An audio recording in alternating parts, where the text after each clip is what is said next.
everyone! Again, welcome na naman dito sa aking YouTube channel. And today's vlog, grabe, napakaganda yung isang pautangan online na kung saan pwede kayong makahiram hanggang 20,000 pesos kahit first time nyo nga na umutang dito. Wow! And sobrang natutuwa ako mga beshes kasi mabilis din po yung pag-process ng pautangan na ito ng ating loan application. Ang pautangan na ito mga beshes, merong dalawang klaseng loan na ino-offer. Meron pong credit builder loan at meron nga din po itong shop installment loan. Pero syempre, focus tayo dito sa credit builder loan kasi I'm sure mas marami pa talaga sa atin yung nangangailangan or naghahanap ng pwedeng mautangan ng cash. And ito naman kasing shop installment loan, I think napakarami na yung pwede nating gamitin or like yung home credit, meron ding Akulako, diba? So marami na. Pero dito kasi mga beshes, maliban nga sa shop installment loan, meron nga din po itong credit builder loan na kung saan nga po pwede tayong makahiram hanggang 20,000 pesos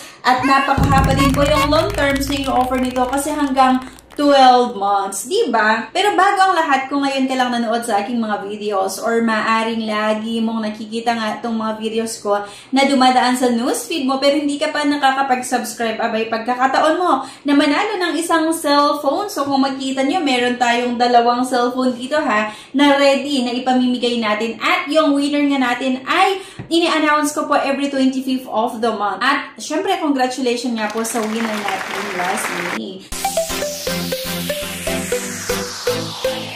Yung pwedeng mautangan online nga na kanina ko pa binabanggit ay itong Tonic Bank. So yung Tonic Bank po ay isang digital bank na pwede nyo nga pong mai-download sa Google Play Store at meron din po sa App Store. So sabi ko kanina, pwede tayong umutang dito sa credit builder loan hanggang 20,000 pesos. Pero kung interested din po kayo sa shop installment loan, pwede rin naman. Pero kasi, yun nga po, magpo-focus tayo sa credit builder loan kasi nga po, mas marami talaga yung gustong umutang ng cash. Hanggang 12 months po yung loan terms na ino-offer, kaya talaga swak na swak para sa atin, lalong-lalo kung yung income naman natin ay hindi ganun kalaki para bayaran natin yung possible na uutangin natin within 1 month, diba? So, ito hanggang 12 months, kaya nagkakaroon po talaga tayo ng chance para maghanap ng pwede nating pambayad doon nga po sa possible na utangin natin. So, mamimili po kayo dito mga beshes kung ilang months nyo gustong bayaran. Available po yung 6 months, 9 months, at 12 months. So, for example nga po mga beshes, ang utangin natin ay 20,000 pesos at yung loan terms na pinili mo ay 12 months. Bali, ang possible na magiging monthly installment natin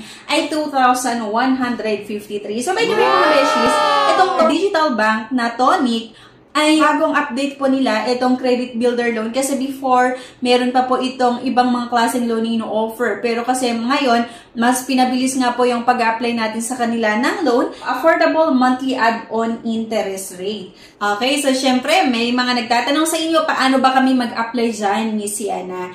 Pumunta lang po tayo sa Google Play Store at sa App Store nga, i-download nyo nga po itong Tonic Bank. So by the way, ilalagay ko na lang din yung link sa comment section at sa description below. Once na i-download nyo ito, kailangan lang po nating mag-create ng ating account and meron naman pong nakalagay na apply for a credit builder loan. I-accept lang natin yung offer at kapag naprubahan nga po yung loan application natin, mag-aantay na lang po tayo ng loan disbursement. So, syempre, sa bawat mga lending companies or mga bangko, digital bank man yan, or yung mga kilalang bangko dito sa ating bansa, meron tayong tinatawag na eligibility criteria para nga tayo ay makautang. So, dito din naman sa Tonic Bank, kapag gusto nating manghiram mga sa credit builder loan, kailangan po yung edad natin ay 23 hanggang 58 years old, Filipino nationality, at dapat po Filipino resident, and then meron tayong isang valid government ID. Dapat din po, meron tayong Tonic Savings Account. So, napakabilis lang din naman mag-create ng ating account dito nga sa Tonic Bank. Pumunta nga lang po tayo sa Google Play Store or sa App Store. Then, i-download nga lang po natin itong Tonic Bank. At meron nga din po akong nilagay na link na makikita nyo nga po sa comment section at sa description below. Pwede nyo i-click yung link na yan at hanapin po itong Tonic Bank. At ang minimum na pwede nating mahiram, kasi di ba yung maximum ay 20,000 pesos, yung minimum nga po ay 5,000 pesos. Kung halimbawa naman, ang utangin mo ay 5,000 pesos lang, payable in 6 months, ang possible na magiging monthly amortization natin ay 1,078 0.84, diba? So, mababa na yun mga beshi ha, kung i-compare natin sa iba't ibang mga loan app, na kung saan uutang ka ng 3,000, then ang matatanggap mo lang nasa 1,800, then kailangan mong ibalik yung 3,000 within 7 days. Pero dito nga po sa Tonic, or yung credit builder loan na in-offer ng Tonic Bank, meron tayong option na 6 months, 9 months, hanggang 12 months na long terms. At papayo lang natin na pag-usapan nga itong shop installment loan na offer ng Tonic Bank. Dito naman, pwede tayong makihiram hanggang 100,000 pesos.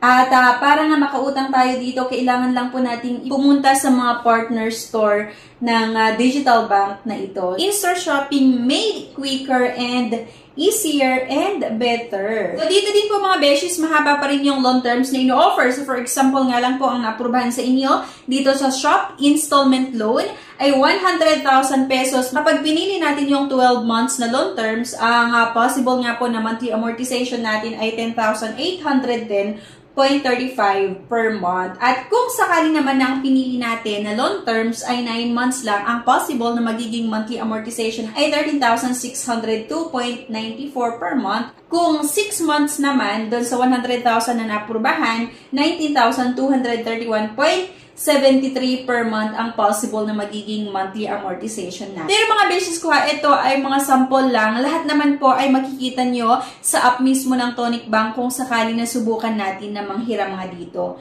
Pwede tayong kumuha ng mga appliances, yung mga AC, yung TV, refrigerator, laptop, oven, washing machine, ayan. Ang maganda sa shop installment loan nga po ng Tonic Bank, purchase up to 3 items with 1 loan. So nakakatuwa ito mga beses kasi diba dun sa mga ibang lending or dun sa mga ibang nagpapashop installment loan, isang item lang po yung pwede nating makuha. Pero dito nga po sa Tonic Bank, pwede kayong kumuha ng 3 items with 1 loan lang, diba? May minimum na down payment po ito na 10% lang naman. Meron po itong fixed monthly interest rate of 4.5%.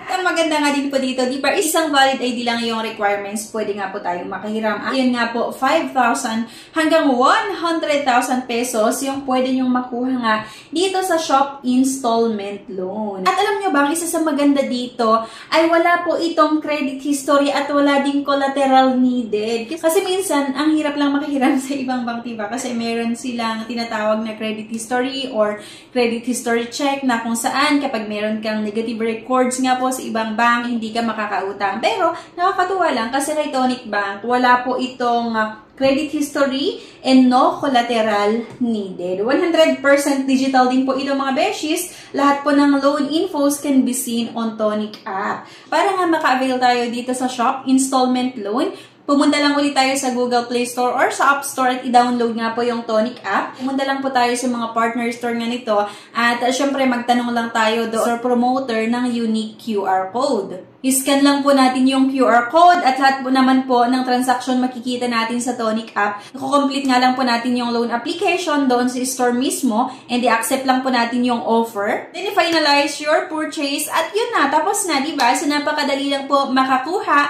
or maka-avail dito sa Tonic Shop Installment Loan at yung Credit Builder Loan. Kaya go na kayo mga beshies, download nyo na po itong Tonic Bank gamit yung link na makikita nyo nga po sa comment section at sa description below. So anyway guys, thank you for watching. Please don't forget to click the subscribe button. So i-like na din yung video at huwag niyong kalimutan na i-share. Thank you at see you on my next vlog. Bye-bye!